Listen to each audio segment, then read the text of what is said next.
that's a problem. And Big so problem. we, in our unit, work with people who've been perhaps wrongfully denied assistance. So we work with folks in that situation. Now, so there's that. Now, there's also something that probably not a lot of folks know about, but DeKalb County also has a mortgage assistance program. It's called the DeKalb County Mortgage Assistance Program. We call it DMAP. Great name, right? And there's not, hundreds of millions of dollars in funds. There was only a couple of million in funds.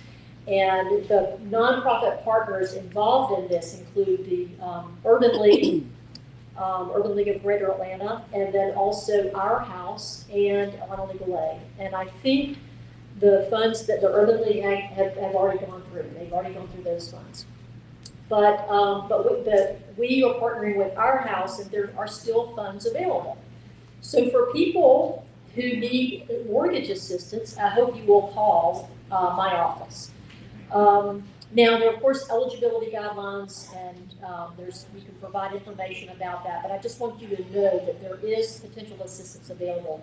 Now, the other thing I want you to know is that it's not just about money. Some people do need money, but we, as lawyers, and we also have HUD certified housing counselors on staff, we look at the whole picture, and we're looking at the kind of mortgage that is at issue. So we're looking at what loss mitigation options there might be, because sometimes we might be able to help someone get a loan modification or a deferral or some other kind of mechanism that will help that person be current on their mortgage and not at risk of foreclosure. So I just want to let folks know about those two programs. Thank all of you for that information. I know we have two that have to leave, so I'm going to pivot to them real quick on a question before they have to vacate and go to the next location. But before I do that, as I mentioned earlier, Congressman Johnson could not be with us due to what's going on in DC. However, the real boss of the house, of the Johnson's house, is here. Commissioner Marie Davis Johnson to stand and give everyone a wave real quick.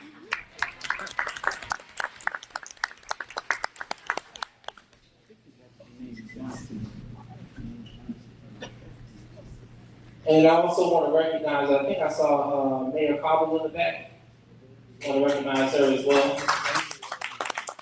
I just wanted to add to what the last speaker stated, and that is that we have allocations through each of our district offices. I have given $200,000 to NAACP, so that's a resource. I've given $200,000 to People's agenda.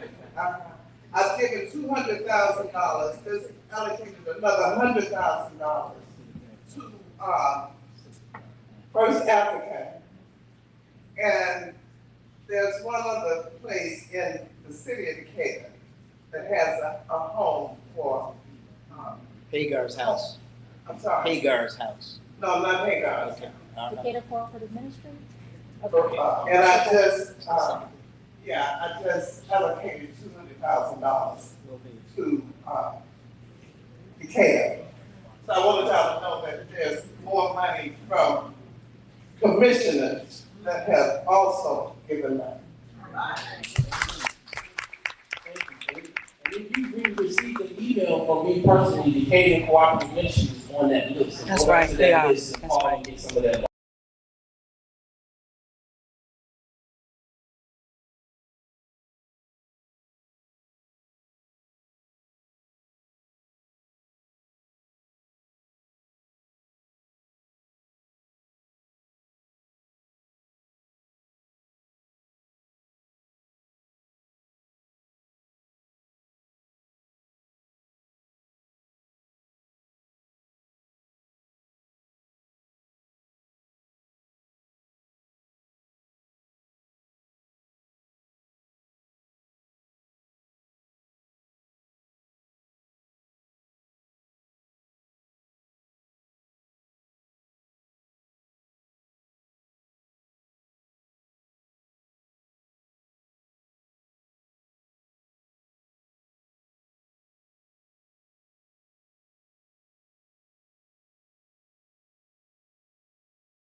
my city is. It sits right in between Stone Mountain and Avondale. Most people just drive right through it and get through the city. So I have to make that statement. That's right. Advocate for your city, girl. All right. So what I will say is Clarkson has some of the most affordable options in the DeKalb County area. One of the things that me and my colleagues have done is be very intentional about the type of housing options that we have and the developers that we work with. So we have everything from tiny homes, which are 250 to 500 square feet, for individuals that don't want larger spaces and want more sense of community, and that has grown there. We also have townhouses for individuals that want to reside there. We also have an apartment complex that is not fully developed, but is in the process, where the rent is as low as $300 for one bedroom. So when we talk about working with developers and other programs to reduce the cost of this rent, we are really leaving our bags and ensuring that it's affordable. Now, I didn't say that the wait list wasn't long. Right. That's the thing. We are working constantly, but one of the issues or one of the barriers that we have in the city of Clarkson is we don't have a lot of land to develop on. And so, I mean, we're stuck in between these cities that I just mentioned, right? And so the only way we can do is go up. But that's not, from the conversations I've had with constituents, that is not what they desire. They don't want our cities to go up, they want to go out. And so we still have to think of innovative ways, and we, are constantly doing research and asking other people how they've been able to bring in diversified types of housing stock in limited land space. And so we have options there. We welcome y'all to come to our city at any given point. We just had our zoning rewrite where me and my colleagues, as Darren mentioned, I focus on progressive things and thinking forward outside of today. A lot of those requests in the zoning rewrite did not move forward. However, we're going to still continue to push and try to figure out how can we reduce lot size, because we know that if you live in a single family home, you live on a large lot size. So that could be home space for 2 or 3 people that want home ownership. And that's my biggest challenge in the city of Clarkson. Because as I mentioned initially when I answered this question beforehand, 70% of my housing stock is apartment. So guess what I have? A transient community. People live there for a little while, they get on their feet and they go somewhere else so they can find a home, right? So they can feel like this is a place making and I'm building, equity into something and like building a family here. So I have a few challenges, but we definitely have affordable options in the city of Clarkson. And just to piggyback on that, we have DeKalb County, of course, is about 780,000. We represent unincorporated DeKalb, and we have an opportunity, like YT talked about. You may have affordable housing, but it's not enough. If you have affordable housing, if you look at the quality of it, it needs to be upgraded and renovated and changed because they don't fit the model that we are currently in. But some of the things that we've tried to work on in terms of, if you look at the median income, I looked at here on our latest census tract for DeKalb, $62,000. The median home value is $215,000. The income needed to pay for a house or pay for rent in DeKalb is $47,000. That's a lot of money. That's me a pocket change. And the minimum wage is what? Right. So you're dealing with some spaces that we need to make sure. The other part is most folks think that the county does housing. No, we work closely with our DeKalb Housing Authority, which is funded through HUD to provide that affordable housing. What we do is try to provide those incentives to increase mixed income housing. I just passed a workforce housing ordinance a couple of months ago with our Board of Commissioners. Well, we're trying to provide incentives for public-private partnerships. You look at Memorial Drive, some of the new apartments that are coming up are going to be mixed income housing, but it's not enough. You look at senior housing, there's a wait list of probably about 15,000 that's waiting for senior housing. Not talking about low income housing. So we're in a situation, you all, where you have folks, we're gonna have to look at some better ways of looking at how we want to build around, because the value, the land may be cheap, but in terms of just finding the proper products in our community is not cheap. And so part of what we're doing is forming those public-private partnerships, work with a housing authority to come up with solutions, but it's gonna take money. And that's what we're asking, get great partners like our Congressman Johnson, and working with our state on how we can do that to make sure that we can do it, But right now, you have those waiting lists that YT talked about that need to be filled, but there's not a lot of product on the market. And if there is product on the market, guess what's happening? The rent is getting higher and higher, which is forcing a lot of folks to live in 3 times, which is forcing a lot of folks to live in storage units. They're living in storage units right now. And so you have, and remember, extended stay used to be a 1 week, 2-day thing, is now permanent housing for a lot of our families. If you go to the ones I've been to on Candler Road, you have first and second generations living, the mother on the first floor with the daughters on the second floor. I got a call last week from someone over in the North Lake area. The mother had dementia on a breathing machine, and they were threatening to put her out.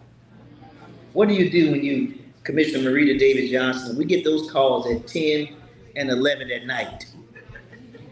And what do you do? But I'm gonna give you a number I want you all to have, because this is the case management number for DeKalb Housing. This is the number you call that we put you on the list because we wanna make sure that you are getting food, rent, and housing. Write this number down, 404. Use that myself. Hold it, 404. Billy said he's gonna use it himself in that Mac Where's Mansion he got. constituents? 404-687-3500. Again, 404-687-3500. These are folks that may need housing right now, that's in the crunch. This is our case management system for DeKalb, and this is how we track and can help to funnel folks into resources that may be available. But this is the number we call to get those resources that may be for families in our communities. 404-687-3500. And that's the number. Thank you. I got my own town hall meeting to go to. I have to leave. But thank you, Congressman Johnson. Appreciate the opportunity. Save me some I know you guys have to leave, but you want to go and say something? Yes, so I know that Commissioner Johnson just mentioned senior housing. So in the city of Clarksville, we have a senior housing development 2 years old. Where you gonna be without me? 2 years old. And essentially, we don't have a wait list for senior housing. So if you go to Star Meadows in the city of Clarksville, reach out to them and they will work with you, and as well as the city will work with you as much as we can to make sure we get y'all in housing out. Star Meadows, StarMeadows. It's how senior housing. Oh, you can't hear me. Okay. So it's Star Meadows, senior housing facilities in the city of Clarksville. If you look it up, I can provide Zero with a number that he can provide on the folks after today. That you can have, but we don't have a wait list currently for the facility. And I have to go to a council meeting, so thank you all for being here. Thank you for the congressman for having me. Thank you all for your time. You got an application I want to move. While they're transitioning, I want to have a couple of organizations. First, we have D&D the Power Group. I'd like to get Ms. Patrice Duncan to come to the stage, and also Ms. Beth Walker to come to the stage as well. They're going to share some information about their organizations and programs and resources that are being made available to you.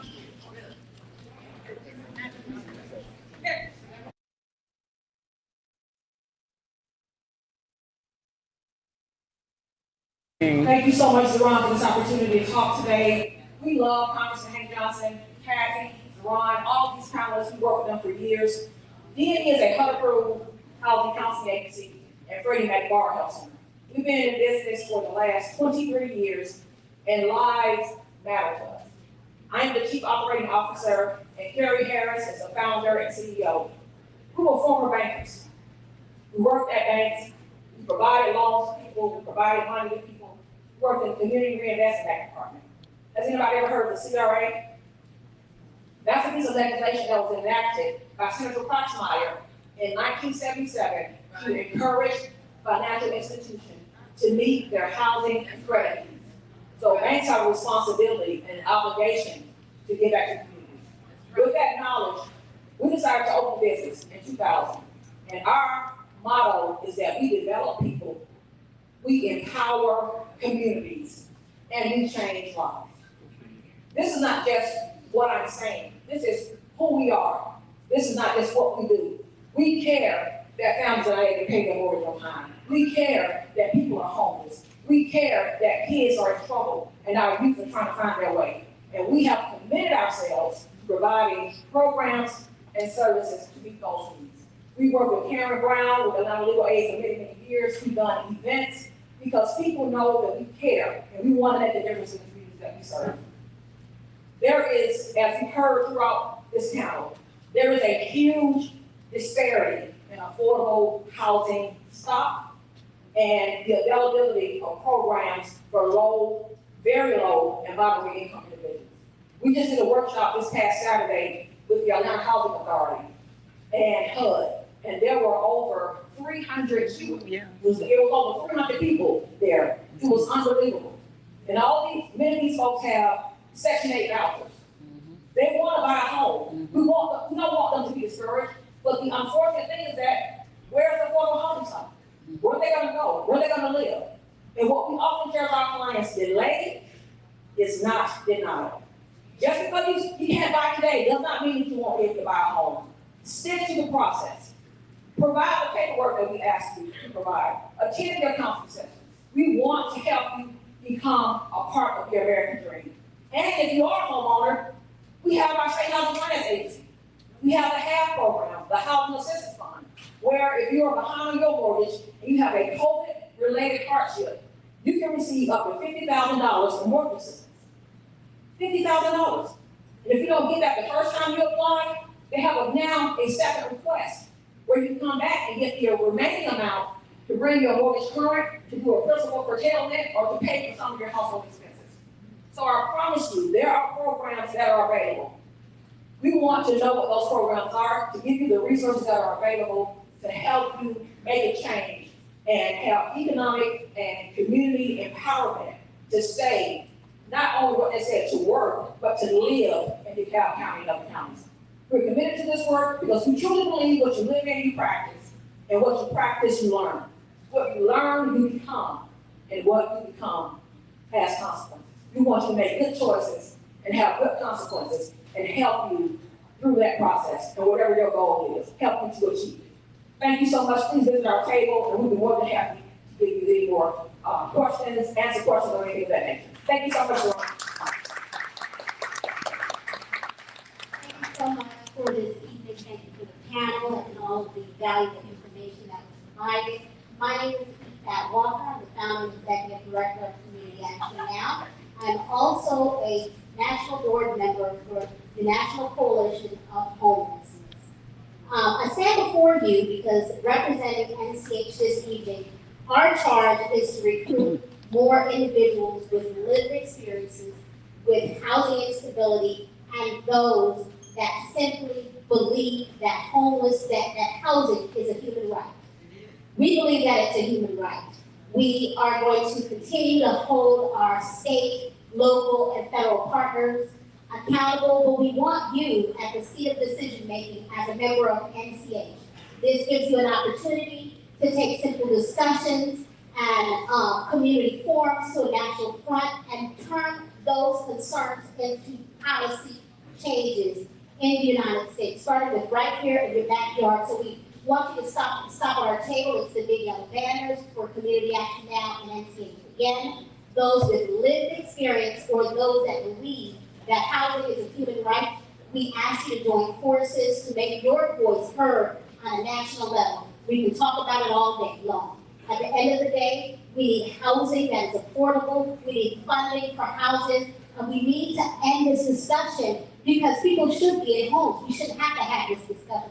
But because we have to have it, we're inviting you to the table to join the fight with us on a national front. Thank you.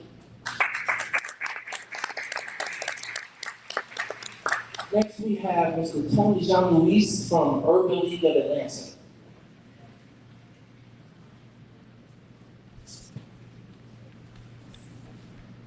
Good afternoon. Good afternoon. My name is Tony Jean-Louis. Hold the mic up. Hold, sir, yeah. Yes, my name is Tony Jean-Louis. I'm the housing counselor and the program manager for the Urban League of Greater Atlanta. In the interest of time, I'm not going to be too long. I'm here just to let you know that we do have mortgage assistance for those who live in DeKalb County. So if you live in DeKalb County and you are behind on your mortgage, it may not be you, it might be a family member or a friend. Please let them know that we refer them to the Urban League of Greater Atlanta because we can assist them. Okay? So we can pay up to 6 months for them. And we also have assistance for those who are behind on their utilities. So we can assist them as well. Right? Thank you very much. And I was there, you can meet me and you will get my contact information. Thank you very much. Everybody has really been very instrumental in helping us. I know they ran out of funds with rental assistance, but they still have the mortgage assistance program. So consider that as you go out and have a conversation with them about whatever assistance you may need. Lastly, we have Ms. Cindy Brown with the Homeowners Employment Corporation. She's out of Rockdale. Thank you. Thank you. Good afternoon. Thank you all for coming out and joining the event today. Again, my name is Cindy Brown. I am with the Homeowners Employment Corporation, headquartered in Conyers. And some of the services that we provide in addition to home buyers education, pre-purchase counseling, and mortgage delinquency. We also have adopted and we're starting a program where we are helping individuals who have been a victim of zombie mortgages. And if you're not familiar with zombie mortgages, those are the type of mortgages that may have been a second loan or a home equity line of credit that you had maybe 10 to 12 years ago. You've never heard about and received any correspondences on that mortgage until now, and you're starting to receive collection notices from servicers or companies demanding that payment in full, in addition to doubling the amount that you thought you owed, and without giving you any information on where those extra fees are coming from. But they also have the authority to foreclose on your home, even if your primary mortgage is current. So there is a process in actually, trying to stop that particular process, and we do help in that. We are seeing a lot of activity here in the Metro Atlanta area with that type of loan, just coming back, and that is why they call it a zombie mortgage. So if you know of anyone that has been in that situation, whether yourself or you've heard about it, where they're getting these notices saying that they owe funds from years ago, feel free to give our agency a call. We do have our information out here on the table to assist you. And we also partner closely with the Department of Community Affairs for the HAF Mortgage Assistance Program. That is a homeowners assistance fund in which if you have a qualifying event that has caused your mortgage to become behind and is directly related to the pandemic, we can help you through that process as we work closely with that team. So we look forward to seeing you, and again, welcome, and thanks for coming out today. And they are another organization who has assisted us vigorously over in Rockdale and Conyers as well. So we just thank all the organizations for being here. Without them, along with individuals that are sitting to my left, there's a lot of things that we could not do, because we understand that the congressman is the face that you see and he's the one who's fighting, but we do not have the jurisdiction over the state and county and the local levels to do some of the things that some people think we can. So we have to work in collaboration with other individuals. I want to ask one more question to you guys, and then we're going to take some Q&A from the audience, okay? Would you ladies like to come up, Valerie and Sue, want to come, because Dewey and YC left. So if you guys want to take those two chairs right in for the Q&A. If not, you're fine where you are, not a problem.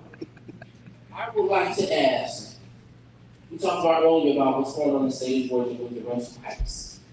Are we looking at anything from a standpoint of capping rental houses?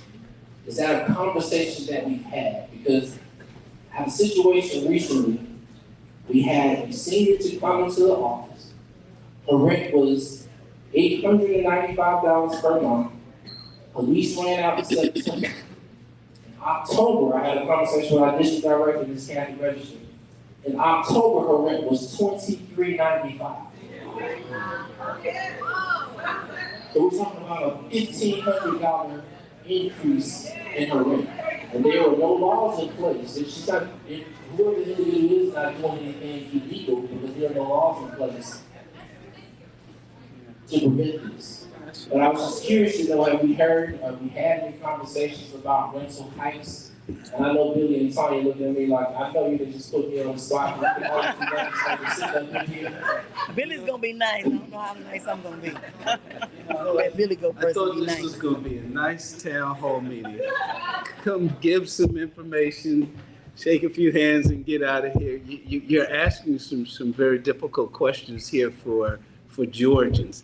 As I mentioned at the top in the beginning, Georgia is so pro-business. I mean, it is just so pro-business, and it makes it difficult in certain situations for the average consumer. You know, to your earlier point, Zeron, I want to take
are different places. You know, Georgia will give you their checkbook if you're going to build a business here. But for people, it's a different kind of argument to be made. You know, even, you know, I heard someone mention, you know, giving rental assistance, or I should say homeowners assistance for affordable housing. Atlantic Station, I think most of you in here might be familiar with Atlantic Station. They built this first phase of beautiful townhomes. Well, the city of Atlanta said that 15% of that housing stock has to go to people who did not have the median income there. They had to go for low-income folks. 90% of the low-income homes were purchased by Georgia Tech students who had no income. Parents gave them the money to buy them. And then after living in the home from the time they graduate, they had $1 million investment they got. So the city of Atlanta has had to rethink their program on how they do that.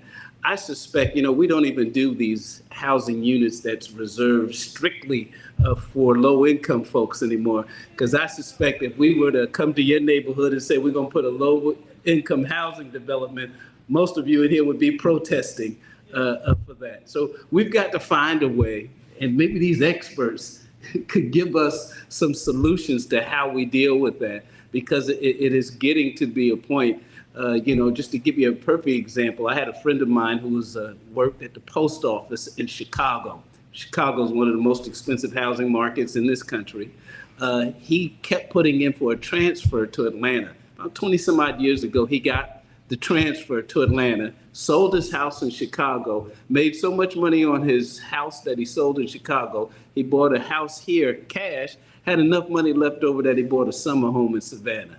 Today, that could not happen. I mean, we're just getting on parity with all other metropolitan areas in the nation simply because of the demand for housing. Give us, hold on to your seats now, because Reverend Senator Anderson has a solution for this problem, and give us the solution.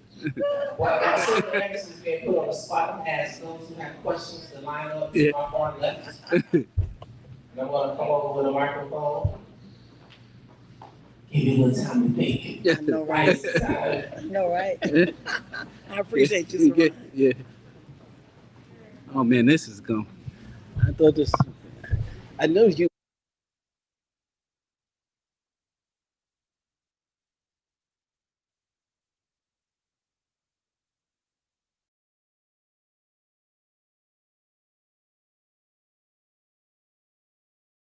So I don't have the perfect solution. I did work in housing, and I said that those were some great years to learn about it and to move in it.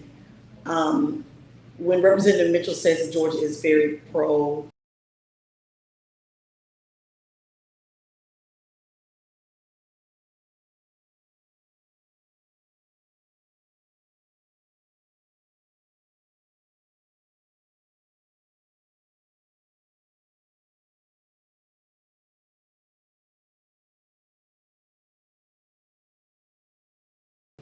business, I, as a former local elected official, a lot of our zoning happens at the local level. So we need to partner, meaning the state needs to partner with our local government, cities and counties, to figure out how. I think HUD has an answer, but to figure out how to make this work for our communities. To Representative Mitchell's point, you know, we're saying affordable, we're saying low income. I don't know that it exists or even can resurface anymore. We have to find a new way, because, you know, looking back now, and we can even say it biblically, old things have passed away, all things are gonna become new. We've gotta find a new way to do this and help people stay in their homes. And I really so appreciate every community partner. I actually have some new friends now. Not that my old friends don't have money, but I have new friends with money. And then I get to help my constituents, because as long as we are in leadership, people expect us to have an answer. We don't always have an answer. But because I've been in the housing arena before, it helps to know who can still help. But we have to find a new way. And because we were talking sidebar conversation, I'm going to allow the other Miss Anderson to give her answer on how we can help from a state perspective, because it's only so much that we can do, and then the rest has to come from local government, zoning, you know, how we allow, you know, what we allow to come into our communities. And so I'm willing to partner and help expand it throughout our state, because we're growing and people are moving here and people are moving in districts, and they can only redraw lines so much until, you know, they can't anymore. So we have to embrace where we are in this state and move forward with what we need to do, and that's the right thing. Ms. Anderson, could you please expound on your point? Yes. Oh, Johnson. I'm Johnson. Yeah. Okay, I said That's Anderson. okay. Oh, that's okay. Oh, I'll take it. Thank you. So to add, can you all hear me? Testing. Can you hear me now? Okay, that's better. One of the solutions is mixed income housing, and there are several models where you go to a development, you don't know what the income level is for the individual or the family that lives there. I have visited properties in Atlanta, Columbus, Augusta, and the list goes on. So that's one model that has been very successful, but it comes about through public-private partnerships. That is really key. And another point that I want to make is landlord engagement. I know we have talked about that a few times.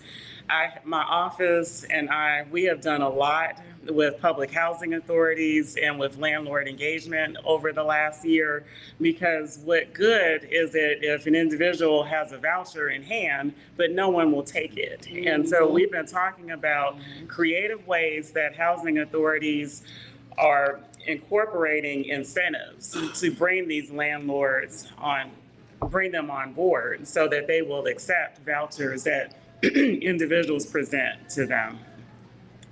So you guys can shift down a little bit more to sense. Yeah, I was A little more space. A couple things, guys. We had 6:45. So a couple things I want to say. First, if you you do not have any questions for the individuals who are here, and you feel as though you can benefit from the resources from the individuals that just spoke, the tables are still outside. It's sharing information for rental assistance, mortgage assistance, utility assistance. So if you can benefit from that, I would say make your way before the crowd goes out there. That's first. Secondly, the ones who are asking the questions, please ask your question. No soliloquies. We don't need you to be the expert. Just ask the question, and then we'll allow them to answer so we can try to get to everyone. Because we have about 15 or so on the wall. All right, Ms. Walker, thank you. Thank you so much. These questions are for HUD. First question, I'm gonna go down all the questions, and pass the mic and allow you guys to answer the question. First one is the status of the Section 811 Housing Support Program for those with disabilities. What is the status of that program in the state of Georgia? The second question is the Section 8 waiting list. I understand that, the waiting list is just not open. We kind of want to know when it's gonna open. The third question is the HUD guidelines as it relates to those with felonies. That's a major problem in keeping people out of houses. So I kind of want to know where we are. I know there have been some changes recently, earlier this year, specifically for those with felonies. But I just kind of want to know what are we looking towards in that space. So question number one, where are we at on the Section 811 for HUD as it relates to those with disabilities? So I'll start with the first two and I'll turn it over to Shay for the others. So for the Section 811, housing for those with disabilities, so we made the shift a few years ago. We shifted away from the project rental assistance contracts where we concentrated the 811 population together. And now we go through what we call a PRA, which is project rental assistant. We expect to have a notice of funding opportunity with fiscal 23 appropriations that we received to go and advertise another opportunity to add more 811 to solicit, what that interest would be. The way we've shifted though, and moving from the PRAC to the PRA, that's really then we look at state, the state agencies, the housing finance agencies, to be recipients for that grant program. And then when they go through with the programs like low income housing tax credit, they will place certain PRA units in those other affordable units. So there should be a NOFO coming out later this year to provide that opportunity for states and jurisdictions to apply for. In regard to the waiting list, so if you're talking about so I can speak to the Section 8 project-based rental assistance, which is our bailiwick there. A lot of that, having waiting lists open is really just it's a supply and demand. So really, owners have tenant selection plans that govern when they'll close a waiting list. Unfortunately, right, because we're talking supply and demand, there's a lot more demand for our deeply assisted units than the housing supply is. So, we talked a little bit earlier about the rent increases and kind of those hikes that we've seen. The challenges that places on us is we have a finite amount of rental assistance we can pay. And when we see the rent spikes across, especially for me, across the region, then that takes, so then those are rent increases that we're applying for properties that are existing in our portfolio. And then that takes away from possibly new housing stock that can come online because we have to keep paying the rents, and seeing those, those skyrocketing increases across the portfolio. But again, hopefully, this comes down to, again, a supply and demand. Hopefully we will see more housing supply come available. And then that would then impact the, reduction of waiting lists and other opportunities that we would see across the board. Thank you. So HUD Secretary Marcia Fudge has placed a big emphasis on reentry. And she enacted a directive internally at HUD to do a review of our process. And what I'm going to do is I will follow up to see where we are in that area, and let's make sure we exchange information. Okay, thank you. I will ask that regarding reentry and felonies, there's a state senator, what's her name? Tanya Anderson? Yes, brilliant. Brilliant state senator. who by the grace of God got a historic criminal justice reform bill passed, implemented and passed that allows for misdemeanors, and some felonies to be expunged from an individual's record. So I am willing to work with HUDs to help people, because folks just imagine that they can't, that there's nothing they can do. People imagine that because it's rhetoric, the word is out, and it's the community and what has been done in the past. Well, in Georgia, the truth of the matter is, in Georgia, prior to, 2021, when the bill actually got implemented, that anything that you did in Georgia, any crime you committed in Georgia, stayed on your record for life. That was definitely the truth. The truth. 100, bold, underlined, italicized, red, whatever. It was the truth. And I worked with an organization, and you can write this down and Google them, the Georgia Justice Project. The Georgia Justice Project. They have been my partner from day one. They found me and asked me, how can we help pass your bill? So you could be the legs and the arms, because I got to talk to other people. Y'all talk to the other people. I'm talking. At the table were second chance hirers. Now this bill protects them, but second chance hirers were at the table. Home Depot, Georgia Power, Coca-Cola. These folks are at the table looking because they have second chance programs.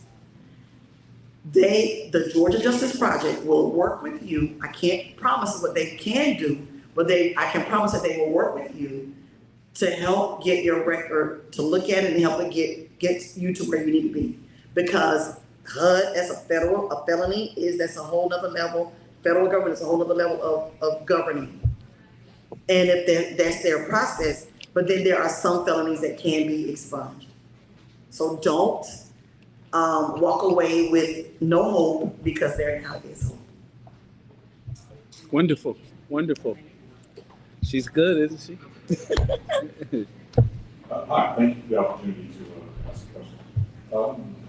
Back in February, there was a Atlanta Journal-Constitution article that had an American Dream for Rent, and it was about how private equity firms, publicly traded companies, are buying up homes as opposed to households. Just some notes from the article. It says, every listing under, they quote a realtor as saying, every listing under 500K gets offers sight unseen within an hour. The article says, over the last decade, Bolton Myers accumulated more than 65,000 single-family homes in New Jersey. 11 companies own more than 1,000 homes each. Two largest companies own more than 10,000 each. AJC found that home values rose more sharply from 2012 to 2022 in places where investors bought more houses.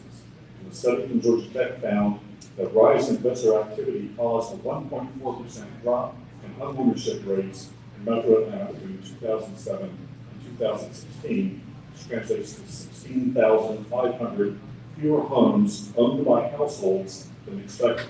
Now, I get cell phone calls, phone calls, text messages, and emails multiple times a week from companies that are wanting to buy my house.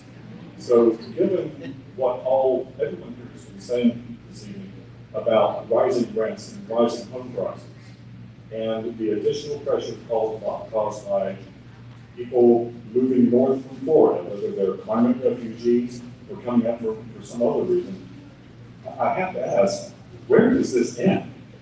Are there any mechanisms in place that keep a scenario from arising where normal people just can't buy a home? Because the housing market consists of single-family homes and multifamily homes that are primarily for rent, not for sale, and ones that have a situation where families who have held a significant amount of wealth in their homes for over generations. And I'd love to hear the answer to that. Wealth vacuumed away. Because their only opportunities to pay rent. What's the question? I missed the question. Was there a question? I don't know the solution to that do you have a solution to that in America? I don't. I give honors to Congressman Hank Johnson, my commissioner, Rita Johnson, her chief of staff, Demetrius McCoy, and my immediate past president of the greatest civil rights organization, Teresa Parker. My question is to all of you in government, county, local, whatever, legal aid, whatever, that have money to help us citizens, do you monitor that process? I know you can't tell those folks how to distribute the money, but you can get eligible for the money, and it takes them 3 or 4 months to pay the bill. And I'm just asking all of you to have pots of money. That's my question. Do you monitor those parties that you give the money to? That part. Please. Yes. Thank you. Thank you. Thank you. Yeah, I can answer that for the county. We do. When we give money to nonprofits to help our citizens, they have to go through a program. And they have to they have to conform to the rules and regulations that is set out to receive the money. Now, the government takes time to get the money out, but not private organizations. And so we give money, as I stated earlier, all of the organizations that I have given money to, as soon as they get the money, they're ready to write a check. And so you just have to get with those organizations, because the money that we have been giving out has been trouble rescue money. And so you don't play with that. That's right. That's right. You know, and so, yeah, all of the nonprofits that receive our money, they have to be in conformity of the regulations, the rules and regulations that they get. They get the money and they're ready to give it straight out. The thing is, you gotta be there when they get the money, because the money goes fast. And so that's no. She raises a great. Thank you, Kalisha. Thank God we have you.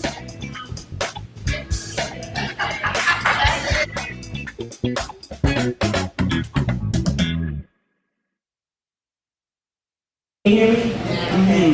I am a person with disability, and I just conquered cancer. I came back to home, and I'm from California, and I had a problem with my leg like 10 to 15 years ago. How can I get it reactivated? How long does it take to get it back reactivated? And the next question is, how can I try to get housing? Because I'm living in a car and I can't do it anymore. Senior, I have supplemented my income to try to go back to work. Can't live on $1,098. Can't do it.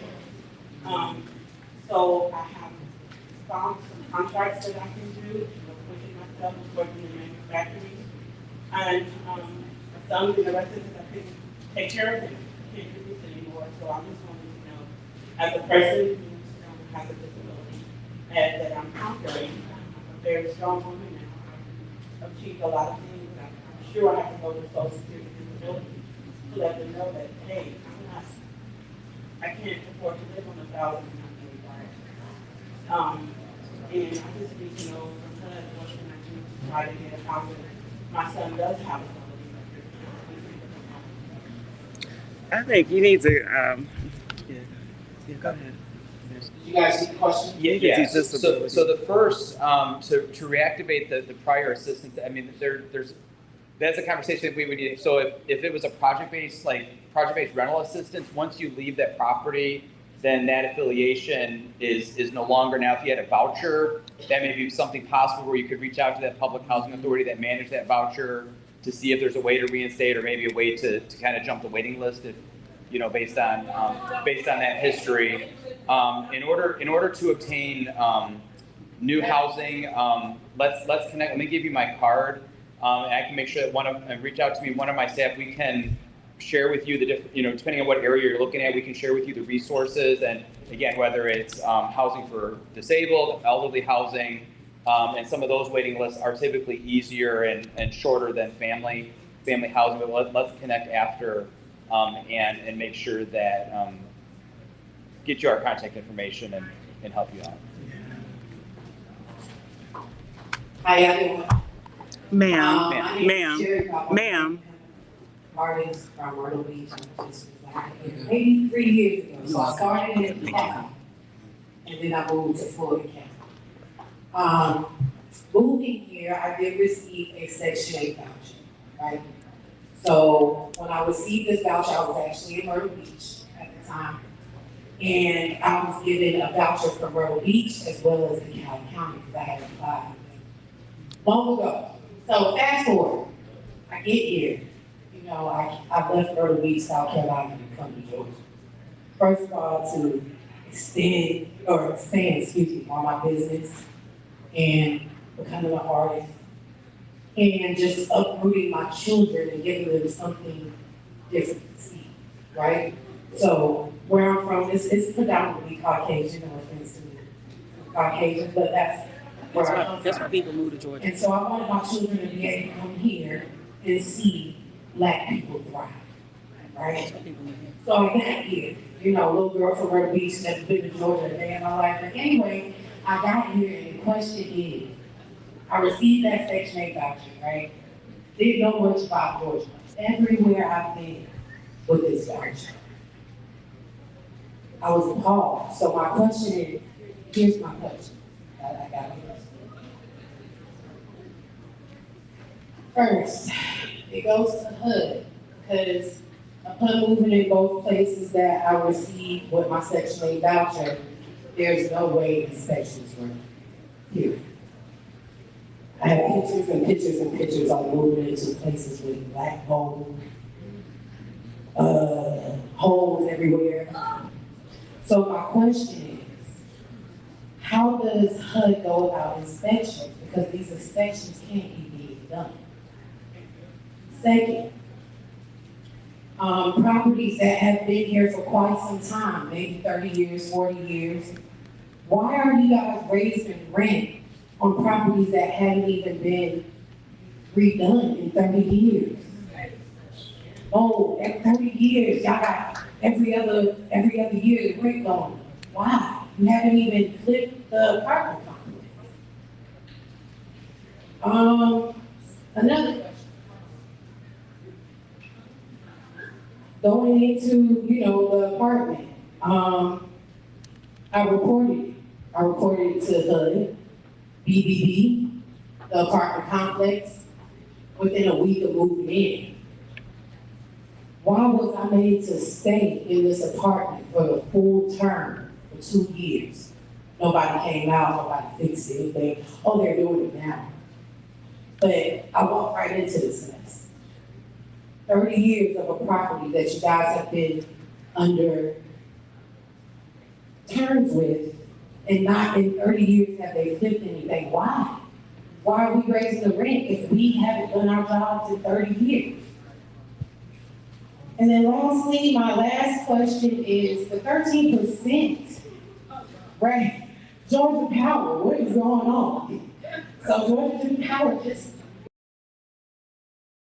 went up 13 for 2 months. My bill went from 200 to 500 a month. Why? These are just questions for the collective. Okay, I'll speak on the public, your Georgia Power, your utility bill, period, not all of them. So it's very important to know who your public service commissioner is and to seek out and search those who would have your best interests at heart. Georgia Power gives the request to the public service commissioners. That's how they get their increase. They don't come to the state legislature. They don't come to the governor. They have their own commission, and that's how it happens. Unfortunately, You can write letters, you can attend meetings, you can raise your voice and bring the community with you. But that is where it starts and where it ends. And unfortunately,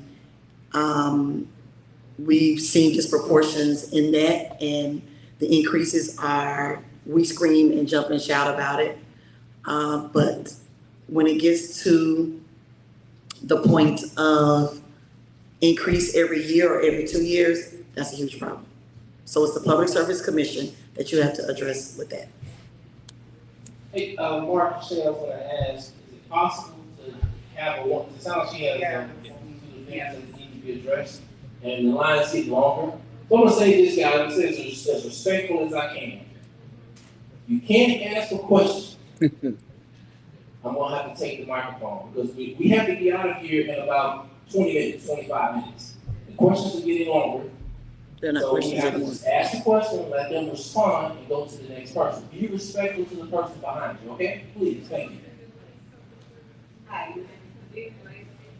and I would like to know if any of you out there are willing to work with someone who was a planning administration national technical assistance provider to provide solutions to that Build Black Wealth and the housing equity plan, because I've thought about it, I've written it up, and I think it needs to get to some of you all so that we can actually get solutions instead of talk about what we did, what should be done, this and that. We need to talk about what type of solutions we put in place so that You all can handle that, right?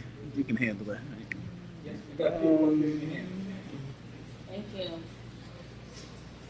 It's a yes, hold your hand up. Okay, let's have your information. Can you give us your information? Okay. Okay, thank you.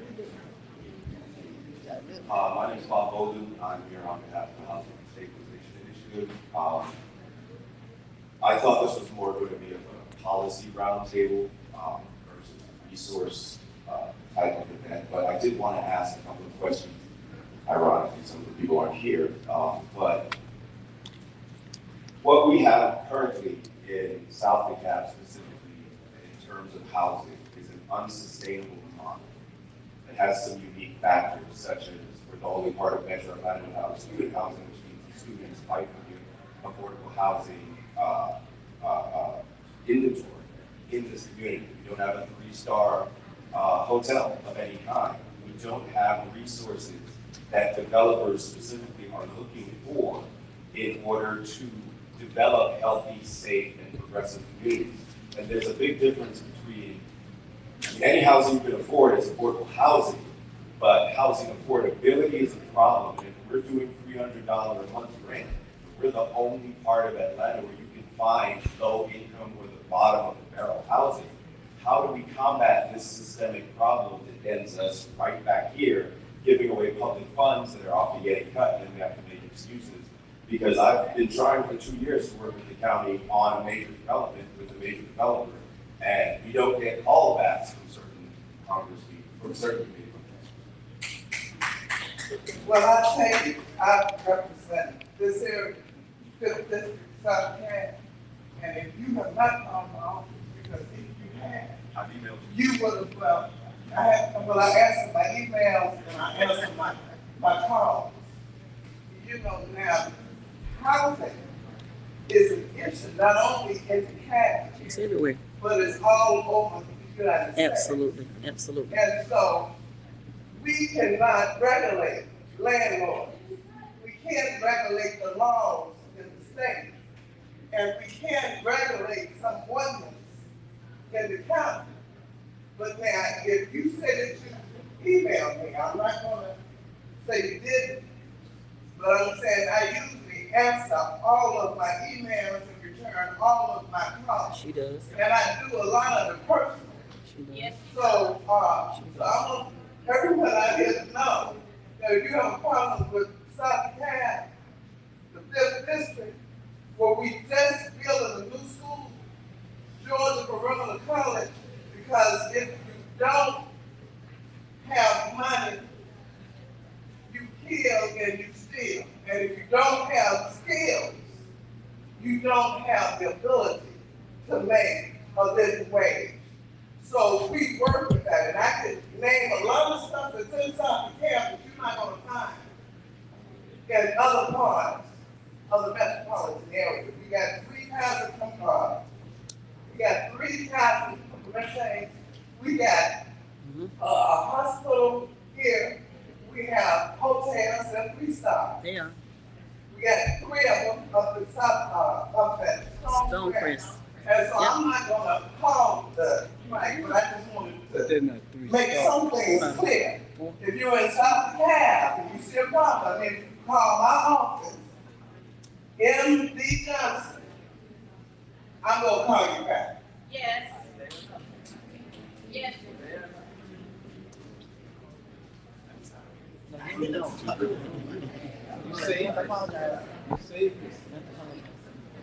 Good evening, everyone. Thank you so much for being here. My name is Billy Lumen, and my question is about community land trusts and whether state law speaks to those or a similar vehicle for increasing home ownership as well as preserving affordability. I can't touch that one.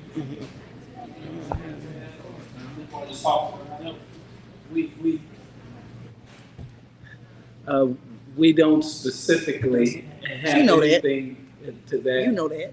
That's why she To asked the this question. point, we have a number of proposals, but there again, we've got to develop the political will to do some of these things. It's been mentioned that we're very pro-business, and you mentioned that all of the corporations are coming in and buying houses and homes. No, ma'am. No, ma'am. Hello, can you hear me? Yes. Are there opportunities for like your small mom and pop real estate investors to partner with, I guess, the communities and the local government to help out with affordable housing? Like, is there any type of partnership there that can be had, or anyone I can talk to more about that? You know, I would, this is a shame that our council member left, because you certainly can have that kind of, when you get an opportunity to talk to our commissioner. I just, once again, we're raising some very difficult issues here. If you were an investor in America, for someone to tell you that, place a limit on the amount of housing you can buy or what you can do with your own personal property, is a very difficult notion in this country. I think that we need to have some very serious conversations because, as was mentioned earlier, we've got to have a housing stock for everyone. As a matter of fact, I can tell you, we talk to corporations all the time that wish to bring their business to the state. That's right. And some of the things that they look at, certainly they look at if there's great school systems, they look at crime rates, but they also look at housing, and they not only look for the housing for the top 1% of Americans who want the big mansions for their executives, but they need housing for their C-suite, they need housing for their regular employees, and they need housing for those who are coming in on entry level as well. And we're getting to the point in Georgia where we're not going to be able to fulfill all levels of housing, and therefore it's going to be discouraged for even corporations to move here. But if I were you, I talk to your county commissioner and in the cities and see, big businesses, sometimes they don't want a partner unless they are made to have partners. And Georgia is one of those states that we kind of discourage those kinds of, I should say the present leadership kind of discourages those kinds of things. But here's the Wonder Woman. But I will say that I hate that Larry Johnson, Commissioner Larry Johnson, had to leave because he is the chair of the tax committee. Do you know of anyone who wishes to partner with you? Not a large developer. But one of the things that we have that we try to do is partner with developers that will do workforce housing and affordable housing. And so that's one of the things that we're looking at in DeKalb County. It's hard to tell. It would be hard for me to tell him if he wants to sell his house.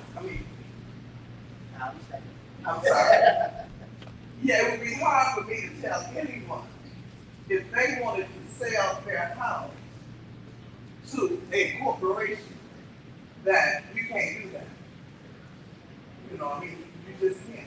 So we can't dictate who homeowners, but we can try to attract developers and people that want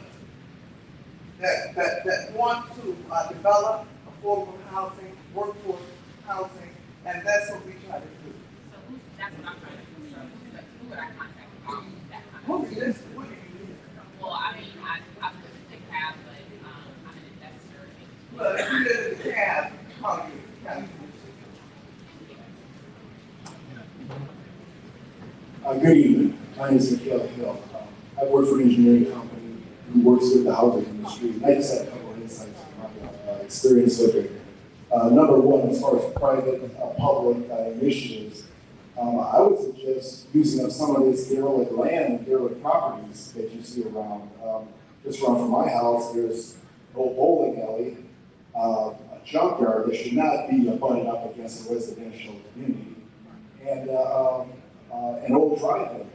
You could take all those properties by eminent domain and build townhouses on them, and you have some affordable housing. Number two, what the earlier gentleman just said, none of this is going to work unless you do something about our private companies coming in at the last minute and buying every single townhouse from new developments. Just down the street from the GDI headquarters, Saratoga Lake, I did several inspections over there, 67 homes, about $200,000. One guy came in, bought all 67. So instead of 67 families being able to start their lives with financial freedom, they're all renting it for twice of what the mortgage would be. Exactly. You're really going to have to do something about that. I know 5 communities, brand new communities, where one guy has come and bought every single townhouse. Thank you. And I was gonna say, on some of these questions, guys, if you would leave your information or grab my card out there, to what Commissioner Johnson said, we can connect you guys with the commissioners, as well as city council members, because at the state level, a lot of the things that you're talking about, they can't really address. So if there's an issue that you're seeing in the county, we want to make sure that we get your information so that you guys can communicate directly with the county commissioners, okay? Hi, my name is Brenda, and my question is, I'm trying to understand affordable housing. What is that? Because if it's 3%, you're not going, she's making $15 an hour. Who are you gonna pay rent? Who are you gonna pay rent to for $15 an hour? The starting rate in a 2-bedroom or one bedroom is starting at $100 a month. So 3%, that one person has to pay 3% just to get into a house to afford their family, to feed their family. They can't do it. It can't be done. So how I don't understand the affordable housing thing. Because everyone that I've gone to, they want you at $1,500. You need to be making $1,500 a month. I mean, starting out there. So the definition is definitely changing, and I said that earlier. Affordable and low income, it's 2 different things. And if as Commissioner said, the landlord chooses the level of, or when it comes to federal government, that's an income chart that is used. But an independent or a private owner, they choose how much they want to charge. And That's why there's one a single parent cannot afford to pay rent for her daughter or her child. That's why they can't do it, because you gotta come out of your pocket with $5,000 to move in that place. it's unfortunate. It's very unfortunate, and it's very disheartening. But I have to say, this is, and I'm gonna say this, and I say it, and I keep saying it, and I'll repeat it. This is a whole system of inequities. So it is not, and we are on the same page with that. It It is not, it is business. It is pro-business. It is business. You can keep saying that, but there are inequities and they have to be addressed systemically. We cannot, it's like you're fighting a battle. And I don't want to say people are fighting a losing battle because you can win battles. But it's difficult when there are economic inequities, when there are educational inequities. It is a system that is designed to fail people, and people are found trapped in a system that they can't get out of. There are programs, that's why the need for programs are here. But you can't regulate independent or private owners. And that is what Commissioner Marita Johnson is saying. It is unfortunate. Here you go, Commissioner, here you go. And I want to say, I just want to say that if we know that there's an equity, and one of the things that we're doing now in DeKalb County are providing apprenticeships and jobs and hooking people up so that they can get the skills that is needed so that they can get into housing. But I tell you, South DeKalb is not the only place that's having a problem with housing. Yeah. And I'm saying it's North DeKalb, it's East DeKalb, It's state of Washington, Seattle, Washington, California. Yeah. How can we help? What can we do? We're trying to do what we can as a county and utilize, because we have already spent over $75 million helping people stay in their homes and been tackling this problem. But it's not going to be one solution. It's going to be a bunch of solutions, and the main solution is to get training. Yeah, get her car. Jobs that can afford housing, because the minimum wage in DeKalb is $15. But in the state of Georgia, it's $5.25. I know. So, I've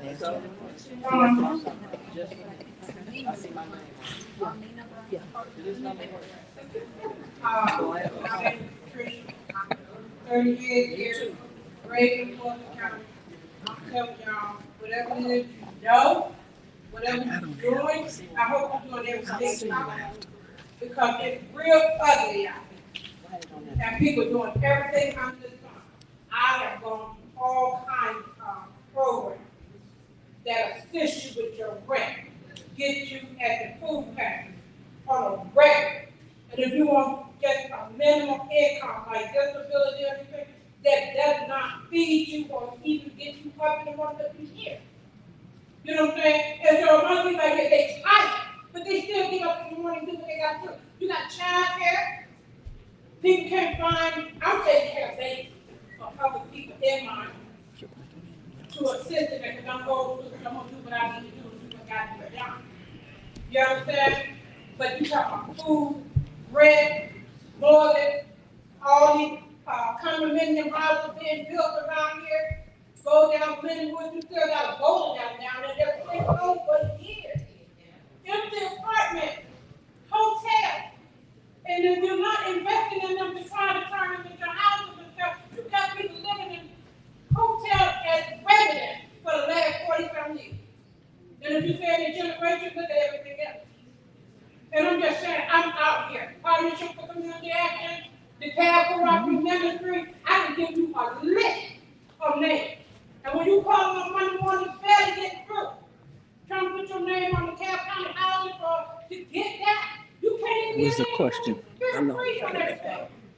there's a lot of people that need the same services. And I'm just putting it out there. I'm coming from the heart. I'm done with it. My main thing is, for us as a great anything doing something, it comes down to the vote. Period. Well, when you talk about voting, It comes down. I've been voting since I was 18. So I'm all in. That's one. What was your question though, ma'am? That's my question. Food, rent, everything they've been speaking on, I'm for everything that everybody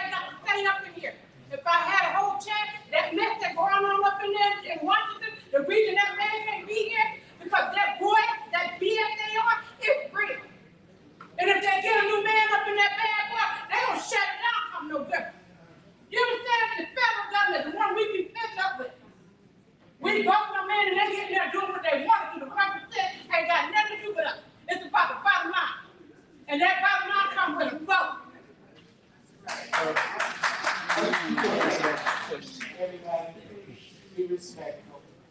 Please be respectful of the folks. Represent the secretary, so that's yours. Not taking it. Of the people that have taken their time to come out and speak with us today.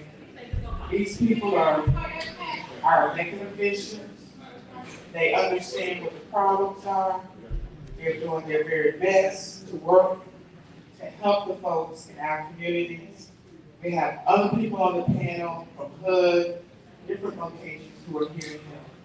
So shouting at these people or being disrespectful for these people is not what we're here for today, okay? Like Commissioner Marita Johnson said, we know everyone's frustrated. We know that we are all frustrated, but a shouting match is not going to change what's occurring. It's not going to change what's going to be tomorrow or next week or next month. But these people are here to listen and to go back and try to do their jobs, to help the people in the community. So please know that they've taken time out to do that. And let's be respectful of them, please.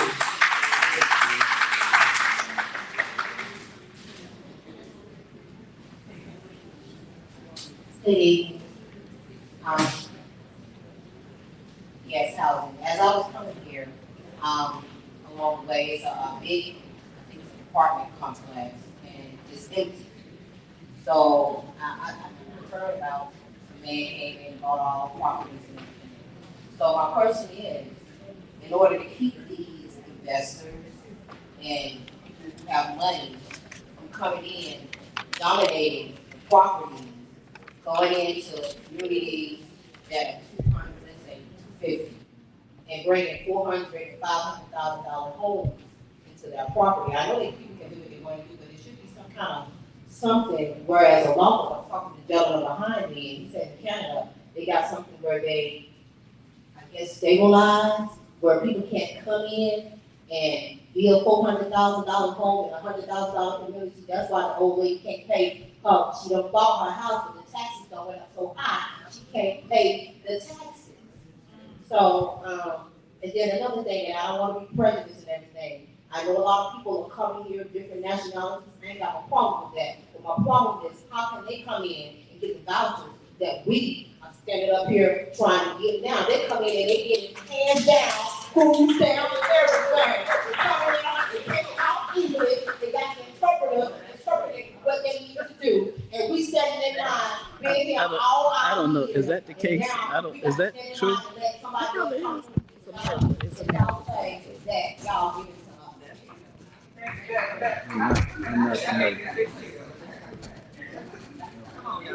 Let her talk.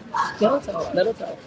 And, you know, first of all, I want to say that three of us up here are county officials. And so we got thick skin. So we good, and we understand the frustration. Yeah, elected officials. And I would assume, and I know I'm a lawyer, and I know the lawyers have tough skin because we have to listen to everything. Now, I can't go into the other two because I don't know.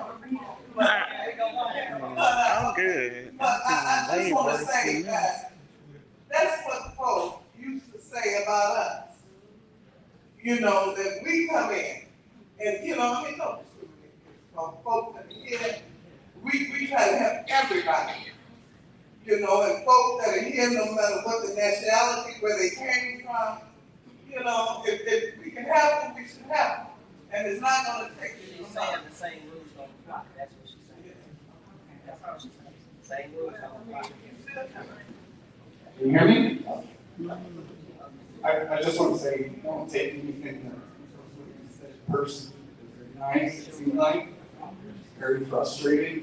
Kind of a public venue to express the frustration. Everyone here possibly. It's terrible. I did want to say that zoning laws, I know that we can make changes to zoning laws. I'm from California. The theory of rising up happened decades ago. They got rid of single-family housing zoning, R1. So now that you can build a small cottage or mother-in-law attachment in without any permits, any applications. This is affordable housing for family or someone else, student housing, whatever. It seems like they can also use zoning laws to reduce the size of an apartment, allowing them 250 square foot. I know Clarkson, you're saying there's some small apartments. That would be helpful too. Smaller apartments are more affordable. And again, with the investors, it's insane that they're coming in and buying all these properties and forcing the prices up. The rents are going crazy. It seems like through millage rates, you can add taxation on an investor property, especially if it's not occupied or, you know, I mean, if a family owns property, it seems like the standard millage wouldn't apply. But if it's a corporation that's purchasing, they should have to pay a higher rate. And empowering the people to vote is something that we rely on you for the leadership. They have a petition or a ballot measure to try and do something about the housing situation. These property developers, they discriminate against low income. Everything you see building, the tens of thousands of units built, they're all luxury units. No one can afford it. I mean, I don't make the minimum wage. I make a good amount of money. And it's hard to find something that's affordable. I have to get a roommate. They're all luxury. They're $3,000 a month or more. It's just crazy. Those cottage houses are 300,000 plus, 850 square feet, because we just came before us, so they're not cheap. I just wanted to say that. So, they're not cheap. Good evening. Thank you for your service. My name is Charlie McCracken, and I'd like to know, is there any conversation and is there any funding for families who want to work together and build their own properties through cooperative household? You got anything, Hud? Don't have anything? No, there really hasn't been really any new efforts on cooperative housing for many years. I mean, we'll see what the future brings, but there's currently no new HUD. Realize it is a solution, and we educate people about it. I'm learning through what I've been doing, that people are interested. We just can't find the funding. Didn't we used to have We used to. A lot of our everything that was affiliated with us. If you would come and see me at the end, I have a contact with the Small Business Administration and see if they can come up with a solution for you. That's the best that we can do. That if you've got the resources and the wherewithal, I think I can connect you with someone that can assist you. My name is Leonard and Awesome City. Make me know about this conversation today. I'm a refugee from Congo, DRC. I live here since 2016. I'm a citizen.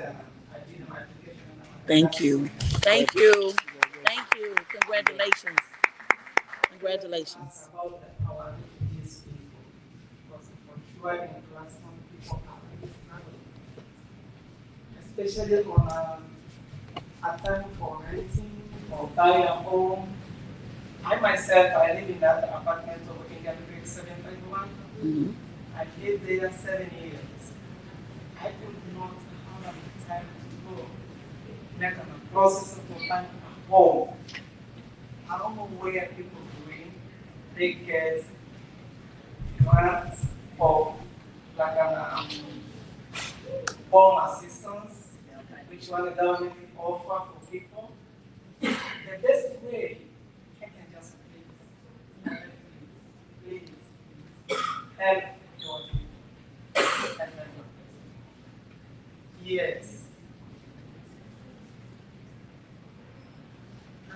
Hi. I'm done. Thank you. My name is Veronica Shaka. I have been a real estate agent in Atlanta, Georgia, primarily selling homes to the past for 29 years. I really appalled to find You have to hold up, ma'am, you have to hold a mic. I'm Linda Paul from to a HUD organization sponsored thing that you're not educating people how easy it is to purchase with an FHA or VA loan. I've helped numbers of people do this. And all I hear is programs. I'll give you an example. For a $200,000 home, you can put 3.5% down. That's $7,000. It can be gifted to you. Why don't you want to help people build generational wealth so they don't have to worry about rent hikes? And I've got a solution on the investor's bond. For instance, in my own neighborhood, several people wanting to run Airbnbs have bought. These are bad in neighborhoods. They cause a lot of problems. Other communities like Brookhaven have limited the number of days they can rent to 180. DeKalb County can do something about that. So I just don't understand why you're not educating veterans, why you're not going into the high schools and telling them they need to have good credit. Good credit is good for everything. I mean, my own daughter, I sold her house for $160,000. Of course, it was in interest rates. Nobody wants to talk about interest rates. In 2019, wasn't that long ago. It was 3%, now it's 8%. So the people you vote for matter. They really matter. Oh, we know.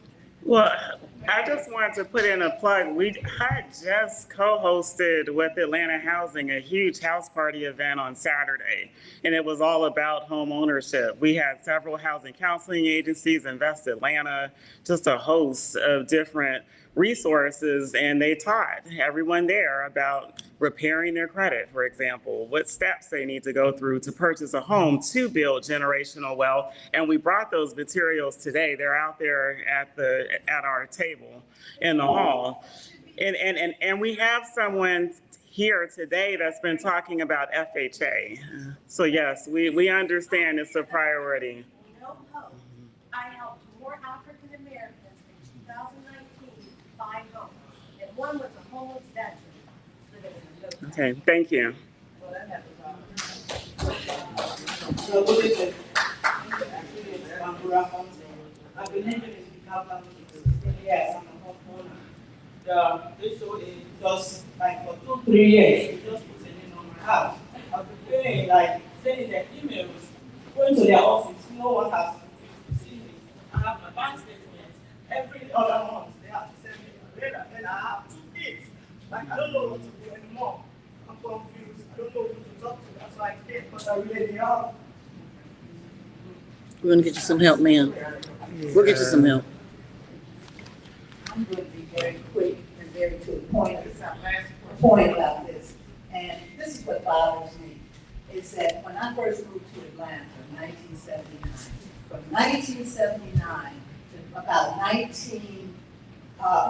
2005, Atlanta was one of the most affordable cities to live in the nation. And what we have done, we have allowed developers to come in here and to build stuff that people cannot afford. And the only people that can afford it are people who are moving in. Like when I moved in, I had a house in California, but I was also able to do something that FHA doesn't allow you to do. They do not allow you to assume a loan. And you should be able to assume a loan, an existing loan. Number 2, we need to start looking at building what people can afford. You have people working for the county, working for the state, that are making $14 an hour. They cannot afford, $15 an hour. They cannot afford a $200,000 house. We used to build houses like this. We built low-income housing for sale, like in Ferguson Woods and all of that. Then we built middle-income housing, and then we built upper-income housing. We used to have, I hate to say this, we used to have apartments that if you fell on hard times while you were out there, you could go back into a low-income area and rent an apartment for little or nothing, get yourself on your feet and move back up. You cannot do that. This country is moving towards making everybody a renter. They are even building houses with FHA money, maybe, I don't know, that are being built to be rented. You don't build a single family house to be rented. So you need to look at that, and you need to look at building smaller, maybe on 1/6 of an acre of land, but we need to look at making housing affordable for everybody that has a job. No matter if they're the maid at the Hilton, or if they are the CEO at the Hilton, they should be able to buy a house. I agree. My mama did it on minimum wage. Well, thank you all for being here. I know those were some typical questions. And I know we can't, solve those issues in one night. We can't, so first off, we commend you guys for being here, taking the hard questions, trying to respond as best as you can. And then the information that you guys would, I think most of you have tables outside, right? So again, if you have questions that you want to follow up with, the tables are outside with business cards. And I thank all of you for attending. We're gonna actually share this, so if you know anyone that missed information, we're gonna share this link live as well. Share this link so they can watch it at their leisure. So thank you again for coming out, and thank you, Walker, for hosting us. Have a good night. Thank you. And I think we're about to close